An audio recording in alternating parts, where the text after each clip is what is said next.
আজকেও অফিস ছুটি নিয়েছি আর আমরা তিনজন মিলে যাব একটা অন্নপ্রাশন বাড়িতে। এখন ঘড়িতে বাজে ওই দুপুর ১:৩০ মতো। তো রেডি আমি প্রায় হয়ে গেছি, তো আমার একটু দেরি হয় বলে না আমি একটু আগে থেকেই রেডি হয়ে গেছি, বুঝলে তো। তো ও এখন স্নান করছে, বাড়িতে রয়েছে তাই আর কি একটু দেরি করে স্নান করছে। তারপর আমাদের পুকুরের আজকের পানাও তোলা হচ্ছিল, তো সেজন্য করে ওর স্নান করতে আরও একটু দেরি হয়ে গেছে। তো স্নান করে এই যে এখন রেডি হয়ে নিল।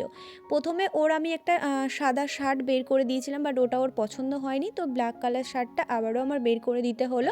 এই হলো আরেক সমস্যা, দুজনে শাড়ি পরলে একসাথে কোথাও যেতে পারি না। তো মাকে আগে দিয়ে এসেছিল, তারপর আমি গেছিলাম ওর সাথে। আর এই যে পুচকু সোনাটার আজ ছিল অন্নপ্রাশন, কি কিউট না বাচ্চাটা, একদম কান্নাকাটি কিছুই নেই, অচেনা মানুষের কাছে দিব্যি কোলে থাকছে আর ঘুরে ঘুরে বেড়াচ্ছে।